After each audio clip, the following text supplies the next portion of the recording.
Good morning to all of you बेटा। आज की कक्षा में आप सभी का स्वागत है। आज हम हमारे अध्याय विचारक, विश्वास और इमारतों को आगे बढ़ाएंगे। आज का हमारा जो टॉपिक है वो स्टार्ट होता है लौकिक सुखों से आगे। लौकिक सुख का मतलब था यहाँ पर कि जो मानव है वो समय समय पर इस सृष्टि में विद्यमान वस्तुओं का इस्तेमाल करता है। जो भी उसे मिलती है, जिन्हें हम भौतिक वस्तुएं भी कहते हैं, वो इसी लोक के अंदर मौजूद है। तो उस लौकिक सुखों से आगे की बात की थी। वो बात किसने की थी? महावीर स्वामी ने। तो यहाँ हम महावीर स्वामी के बारे में थोड़ा सा जानेंगे। ये जैन धर्म के संस्थापक थे। किस धर्म के संस्थापक थे? जैन धर्म के, या फिर बहुत बार प्रवर्तक शब्द भी इस्तेमाल किया जाता है संस्थापक की जगह। हालांकि हम ये नहीं कह सकते कि इनसे पहले जैन धर्म अस्तित्व में नहीं था। जैन धर्म इनसे पहले भी अस्तित्व में था, लेकिन इसको लोकप्रिय बनाने का श्रेय जो है वो महावीर स्वामी को जाता है। और इसी कारण सबसे ज़्यादा अगर चर्चा की जाती है तो महावीर स्वामी की जाती है। और वो 24वें तीर्थकर थे। तीर्थकर का मतलब होता है शिक्षक, जिन्होंने किसको प्राप्त कर लिया हो? कैवल्य को। किसको प्राप्त कर दिया हो? कैवल्य को। जो आंतरिक जो ज्ञान है, जो आध्यात्मिक ज्ञान है, उसकी जिसने क्या कर ली हो? प्राप्ति कर ली हो, उसको जो है तीर्थकर कहा जाता था। और ये 24वें तीर्थकर थे। इनसे पहले जो है 23 तीर्थकर जो है हो चुके थे, जिसमें ऋषभदेव और पार्श्वनाथ, इन दो का नाम जो है बड़ा अदब से जो है लिया जाता है। उसके बाद अगर किसी का नाम आता है तो वो नाम आ जाता है हमारे पास महावीर स्वामी का। अब इसमें बता रहा हूँ मैं आपको, ये जो फर्स्ट नंबर पे जो ऋषभदेव मैंने लिखा है ये पहले तीर्थकर थे, और सेकंड नंबर पे जो मैंने पार्श्वनाथ लिखा है वो कौन से तीर्थकर थे? 23वें तीर्थकर थे। इसके बाद हम चर्चा करते हैं अब जैन धर्म की। जैन दर्शन की जो अवधारणा है उसके अनुसार संपूर्ण विश्व प्राणवान है। संपूर्ण विश्व का मतलब चाहे वो पत्थर है,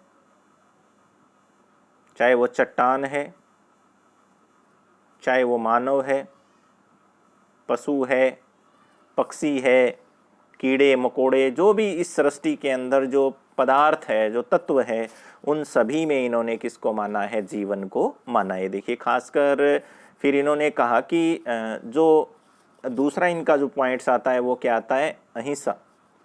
कि किसी भी जीव के खिलाफ, किसी भी पदार्थ के खिलाफ मानव को हिंसा नहीं करनी चाहिए। तो खासकर इन्होंने कहा इंसानों के साथ ऐसा व्यवहार नहीं करना चाहिए, जानवरों के साथ, पेड़ पौधों के साथ, और कीड़े मकोड़ों को जो मारना जो है वो जैन दर्शन का जो है केंद्र बिंदु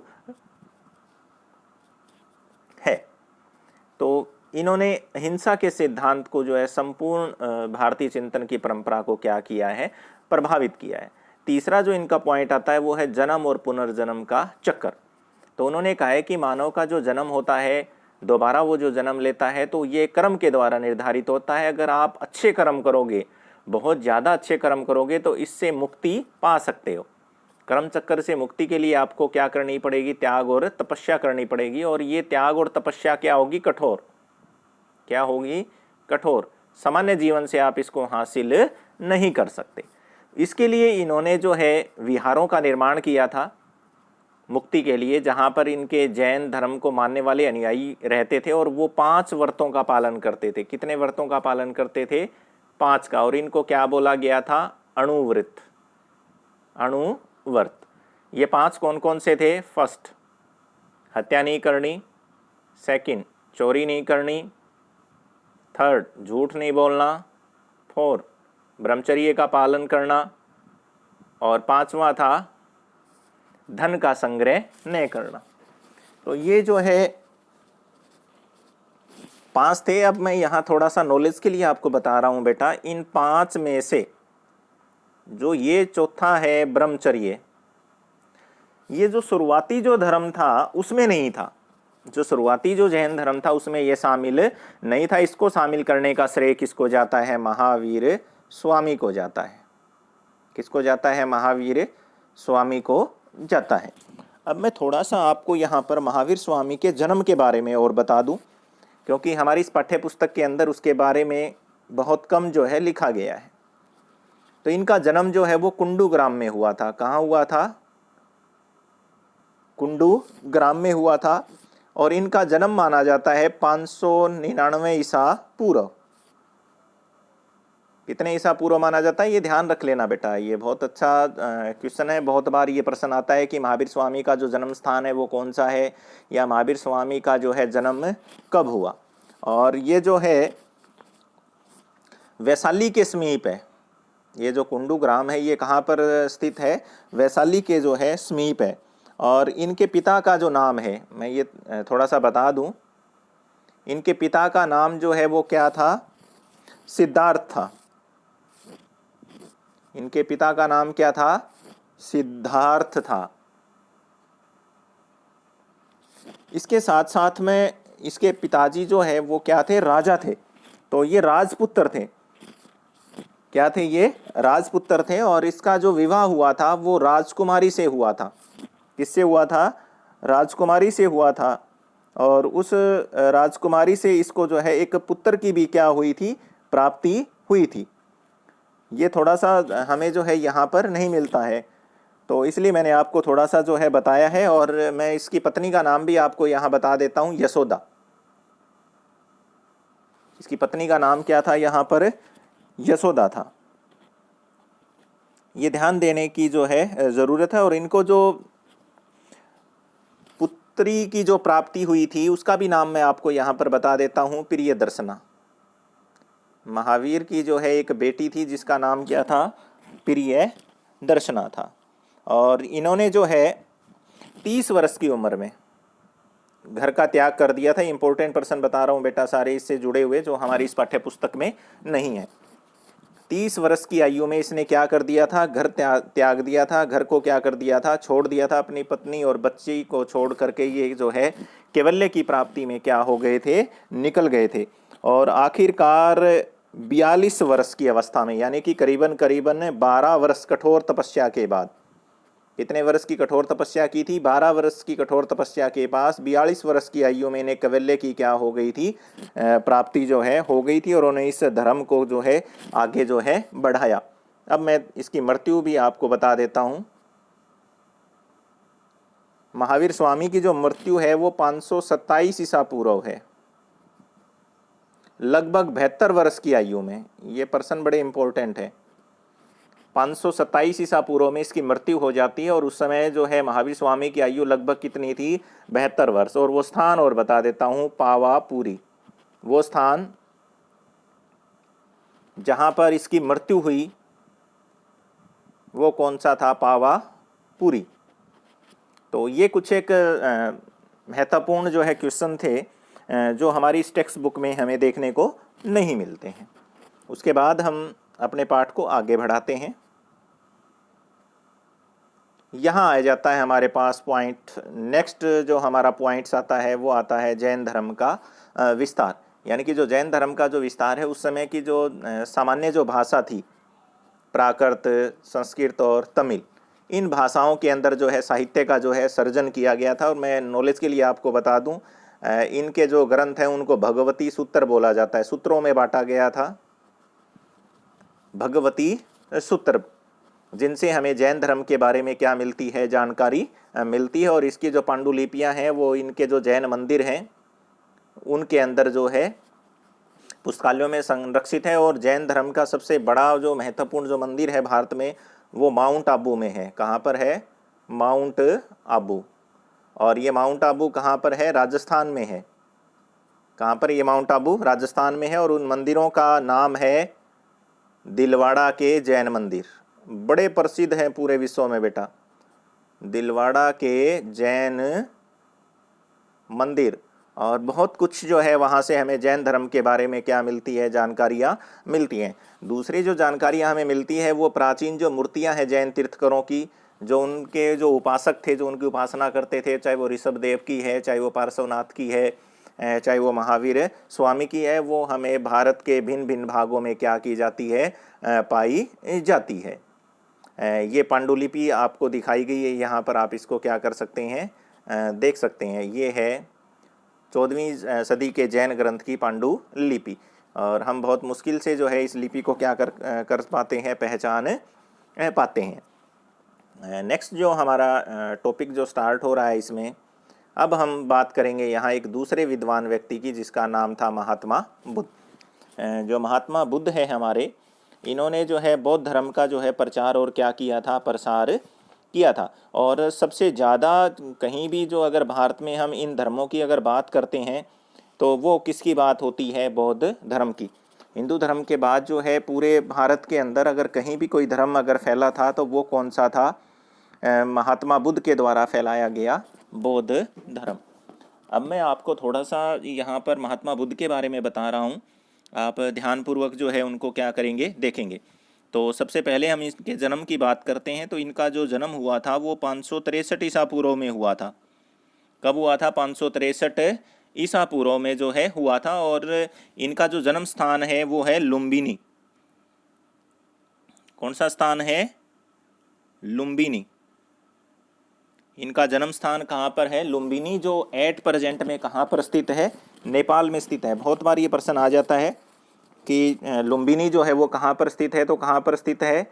नेपाल में स्थित है। और ये भी राज परिवार से संबंधित थे। किससे संबंधित थे? राज परिवार से। और इनका जो जन्म हुआ था वो शाक्य कुल में हुआ था। कौन से कुल में हुआ था? शाक्य कुल के अंदर इनका जन्म हुआ था। और इनके जन्म के समय इनके राज पुरोहित ने ये भविष्यवाणी की थी, अगर ये बच्चा अगर राजनीतिक क्षेत्र में रुचि लेगा तो एक बहुत बड़ा राजा बनेगा, और अगर ये आध्यात्मिक क्षेत्र में अगर रुचि लेगा तो ये एक बहुत बड़ा संत बनेगा। और उसने साथ में ये भी कहा था कि अगर वो इसको बचपन में सांसारिक वस्तुएं अगर दिखाई जाएगी तो ये तय है कि इसका आध्यात्मिक विचार क्या होंगे? प्रबल होंगे, और ये बहुत बड़ा क्या बनेगा? संत बनेगा।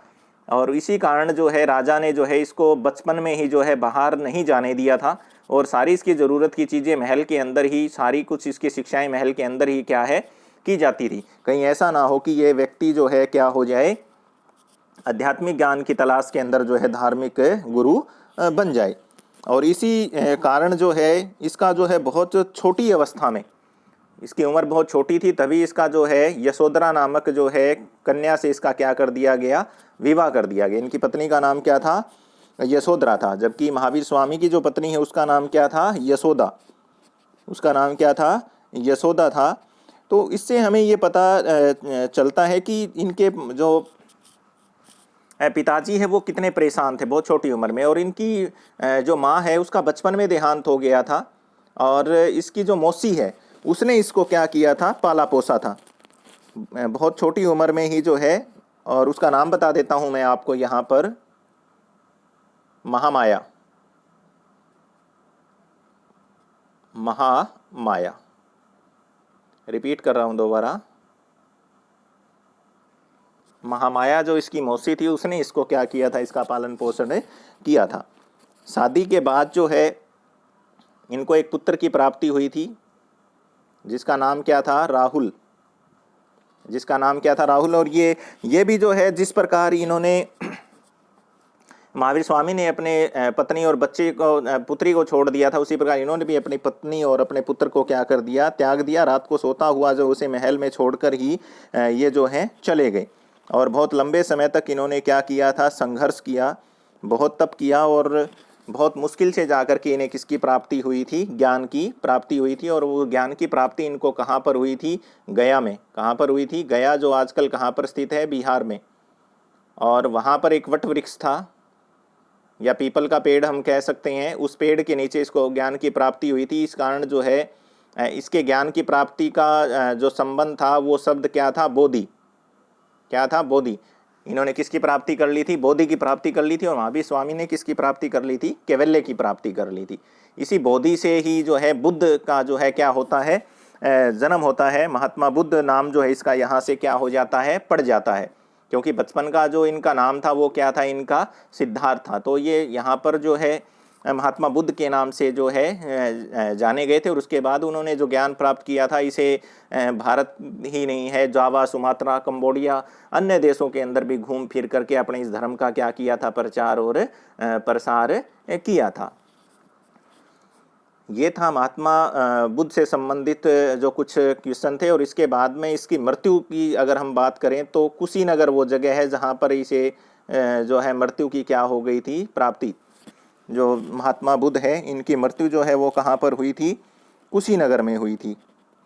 कुशीनगर के अंदर जो है मृत्यु को इन्होंने प्राप्त कर लिया था। और उसके बाद इनके जो धर्म ग्रंथ हैं उनको हम किसके अंदर शामिल करते हैं? पिटकों में। किस में शामिल करते हैं? पिटकों में। और उन्हीं से हमें जो है इसके बारे में क्या मिलती है? जानकारी मिलती है। ये तो था महात्मा बुद्ध का जीवन परिचय। अब हम बात करते हैं महात्मा बुद्ध और उसके ज्ञान की खोज। तो महात्मा बुद्ध जो है अपने टाइम के सबसे प्रभावशाली क्या थे? शिक्षक थे। और सैकड़ों वर्षों के दौरान इसने पूरे उपमहाद्वीप के साथ मध्य एशिया में चीन, कोरिया, जापान, श्रीलंका से समुद्र पार म्यांमार, थाईलैंड और इंडोनेशिया तक ये क्या थे? गए थे। और इनकी शिक्षाओं के बारे में हमें जो है कैसे जानते हैं? उसका आधार हमारे पास क्या होता है? बौद्ध ग्रंथ है, जिनका संपादन भी हुआ है, अनुवाद भी, और उसका क्या किया गया है? विश्लेषण किया गया है। इसके अलावा जातक कथाएं बहुत इंपॉर्टेंट है हमारे लिए, जो महात्मा बुद्ध के जीवन से जुड़ी हुई हैं। जातक कथाएं ये 549 है। कितनी है? 549। इनकी संख्या 549 है, जो हमें इस चीज़ के बारे में बताती है। महात्मा बुद्ध ने अपने बारे में कुछ नहीं लिखा था, उनके जो शिष्य थे उन्होंने उसके जीवन काल के बारे में जो है लिखा। लगभग 100 वर्ष बाद लिखे गए। देखिए, ये देखिए, इनके बचपन का नाम सिद्धार्थ था और साक्य कबीले के सरदार के ये बेटे थे। और जीवन के कटु यथार्थों से दूर उन्हें महल की चारदीवारी के अंदर सुखों के बीच क्या है? बड़ा किया गया था। और उसका रीज़न मैंने आपको बता दिया था क्यों उसको जो है महल के अंदर बड़ा किया गया। और एक दिन ये जो है महल से बाहर आने में क्या रहे? कामयाब रहे। अपने रथकार को इसने मना लिया कि आप मुझे जो है कहाँ पर लेके चलिए? शहर में घुमाइए।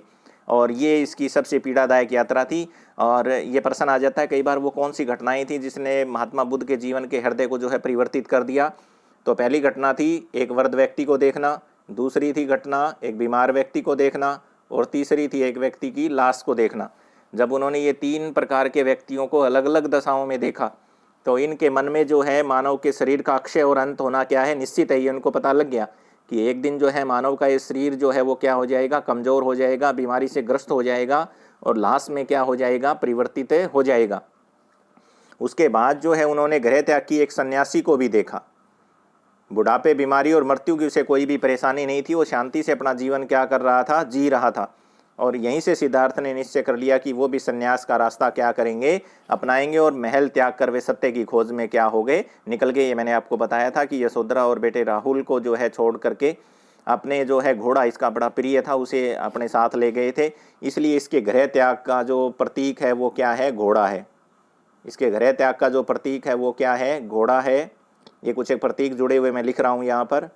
इनके जन्म का जो प्रतीक है वो कमल है। जन्म का जो प्रतीक है वो क्या है? कमल है। ध्यान की जो अवधारणा है इसकी शून्य। जब इसने समाधि को जब इसने ज्ञान की प्राप्ति के लिए जो है अपने आप को जो है तल्लीन किया था, तो ध्यान को जो है रिक्त यानी कि शून्य से दर्शाया गया है, रिक्त स्थान से। इसी प्रकार जो इसने सबसे पहले जो अपना संदेश दिया था, फर्स्ट जो अपने ज्ञान का संदेश दिया था, उसको जो है चक्र प्रवर्तन के नाम से जाना जाता है। चक्र, धर्म चक्र प्रवर्तन सारनाथ में दिया था इसने। कहाँ पे दिया था ये संदेश? इसने सारनाथ में दिया था। और इसको जो है धर्म चक्र प्रवर्तन के नाम से जानते हैं। और इसकी जो मृत्यु की प्राप्ति उसको महापरिनिर्वाण के नाम से जाना जाता है। महापरिनिर्वाण। तो ये कुछ संकेत हैं जो इसके महात्मा बुद्ध के जन्म से जो हैं जुड़े हुए थे। उन सभी के बारे में मैंने आपको बताया है। तो जैन ने जो है सिद्धार्थ ने जो है बहुत ज़्यादा जो है मार्गों की खोज की और शरीर को कष्ट भी दिया। अतिवादी तरीकों को त्यागा।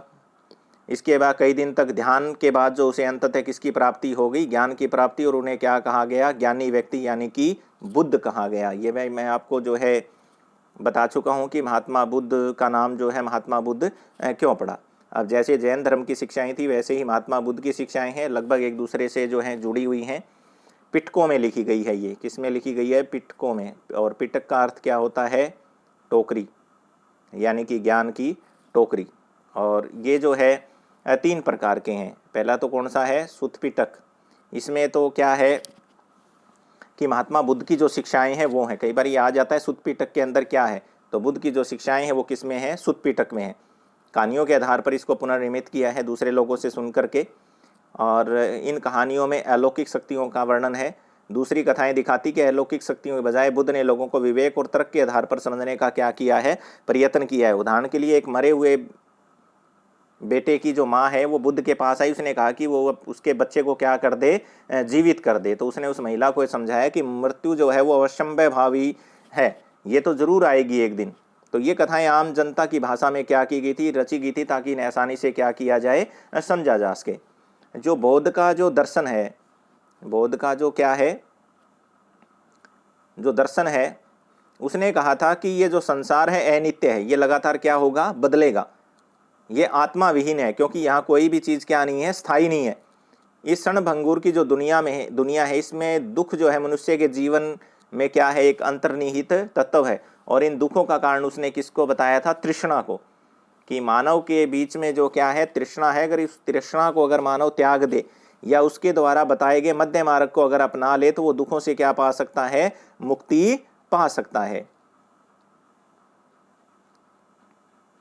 इसके अलावा यहाँ पर 2 और रह जाते हैं, वो मैं आपको अभी बता देता हूँ। सुत्त पिटक के बाद आता है विनय पिटक। इसमें क्या था, जो मठ थे, क्या थे, मठ थे। मठों के अंदर जो इनके बौद्ध विहार में रहने वाले जो भिक्षु होते थे, उनके बारे में जो है वर्णन किया गया था, नियम और कानून थे उसके विनय पिटक में। और अंतिम जो हमारे पास आ जाता है, वो यहाँ दिया नहीं था अभी, अभिधम्म पिटक। इसमें बौद्ध दर्शन का ज्ञान था। क्या था इसमें, अरे दोबारा लिख देता हूं बेटा, बौद्ध दर्शन। क्या था इसमें, बौद्ध दर्शन था इसमें, पूरा का पूरा क्या था इसमें, बौद्ध दर्शन।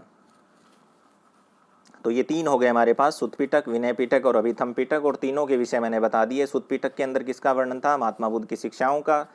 उसके अलावा दूसरा हमारे पास कौन सा आता था बेटा, विनय पिटक। इसमें जो है जो संघ बनाए गए थे, जहाँ पर बौद्ध भिक्षु रहते थे, उनके नियम और कानून बनाए गए थे। और तीसरा जो था, जिसमें दर्शन की विषय वस्तु थी।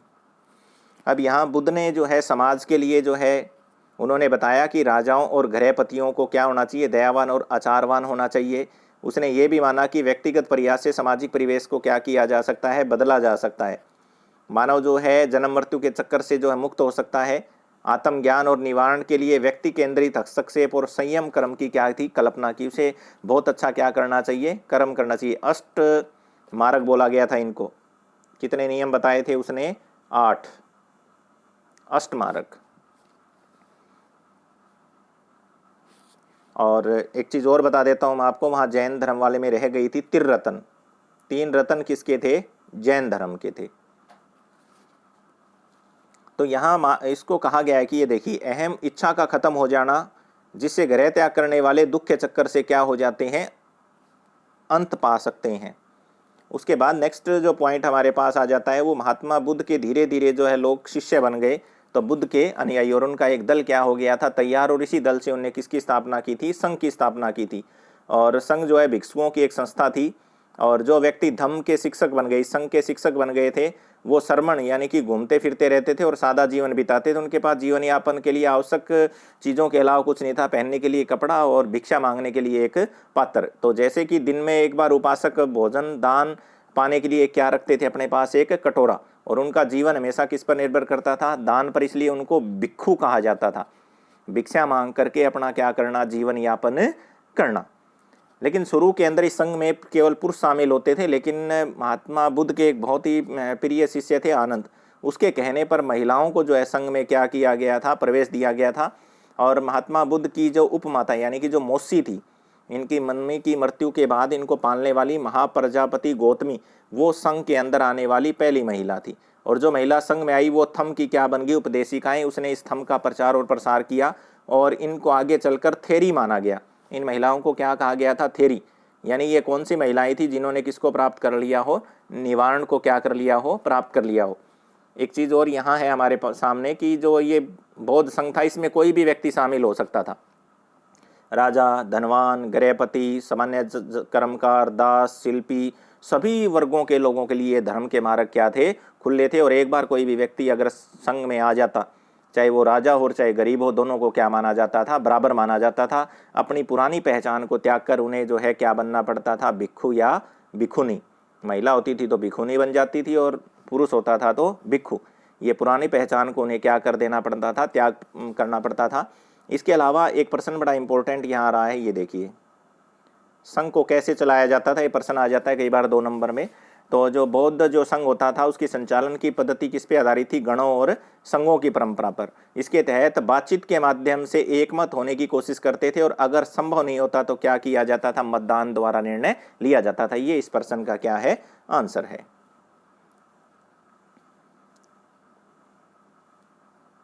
ये चित्रों में भी देख सकते हैं आप, महिलाओं को जो है इसमें शामिल किया गया था बौद्ध उसमें।